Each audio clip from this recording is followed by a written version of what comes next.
নাম মোহাম্মদ আলী। স্কুলের বন্ধুরা নামের সঙ্গে যুক্ত করে দিয়েছেন ক্লে। তবে মার্কিন কুস্তিবিদের মতো সুঠাম দেহি নয় তিনি। কুস্তি লড়ার ইতিহাসও নেই তার। মানুষের জন্ম মৃত্যু, বিয়ের দিনক্ষণ লিখে রাখা তার শখ। দেশ বিদেশের উল্লেখযোগ্য ঘটনা, নির্বাচন, দুর্ঘটনা, গুরুত্বপূর্ণ ব্যক্তি ও নায়ক নায়িকাদের জন্ম মৃত্যুর ঠিকুজিতে ভরা তার ডায়েরির খাতা। ৩০ বছর ধরে একাগ্রতা আর মগ্নতায় সংগ্রহশালা গড়ে তুলেছেন ৫৬ বছর বয়সী কুড়িগ্রামের এই ক্ষুদ্র কৃষক। ১৯৮৪ সালে এসএসসি পাশের পর আর্থিক দৈন্যতার কারণে পড়ালেখার পাট চুকিয়ে কৃষিকাজ ও রিক্সা চালিয়ে জীবিকার দায় মেটাতে শুরু করেন। দিনমজুরির কাজও করতেন মাঝে মধ্যে। এত দৈন্যতার মাঝেও গড়ে তুলেন তার শখের সংগ্রহশালা। আমি বিগত ৩০ বছর যাবৎ গাড়ি লিখে আসছি।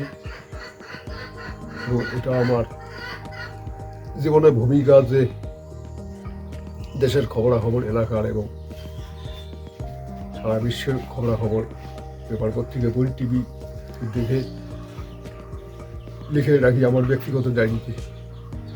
৩০ বছর আগে ডায়েরি লেখা শুরু করেন মোহাম্মদ আলী। মানুষের জন্ম মৃত্যু, বিয়ের তারিখ লিখে রাখেন ডায়েরি বা খাতায়। খ্যাতিমান ব্যক্তির মৃত্যু হলে তাতে থাকে সংক্ষিপ্ত বর্ণনা। দেশের নির্বাচন সহ বড় বড় ঘটনার বর্ণনাও মেলে তার ডায়েরিতে। চলচ্চিত্র শিল্পী ও আন্তর্জাতিক ব্যক্তিত্বদের নিয়ে তার রয়েছে আলাদা ডায়েরি। রয়েছে বেশ কিছু পুরাতন পত্রপত্রিকার কাটিংও। মৃত্যু তালিকা হবে ২-২.৫ লক্ষ। কারণ আমার বাংলাদেশ সহ সারা বিশ্বের যতগুলো যুদ্ধ বিগ্রহে মারা যায় সেগুলো লিখে আসছি এবং এলাকার হিসেব লিখে আসছি। রাস্তাঘাটে অ্যাক্সিডেন্ট হয়, বিদেশে ট্রেন অ্যাক্সিডেন্ট হয়, সেগুলো লিখে রাখি। এছাড়াও শত শত মানুষের জন্ম, মৃত্যু ও বিয়ের তারিখ মুখস্থ বলতে পারেন মোহাম্মদ আলী। এ কারণেই অনেকেই তাকে চেনেন জীবন্ত ডায়েরি হিসেবে।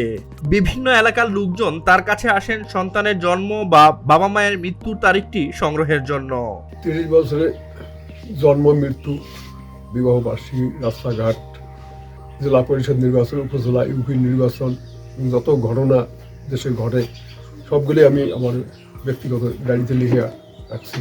মোহাম্মদ আলী জানান, তিনি সবার মতো হতে চান না, বিকল্প ধারার মানুষ হতে চান তিনি।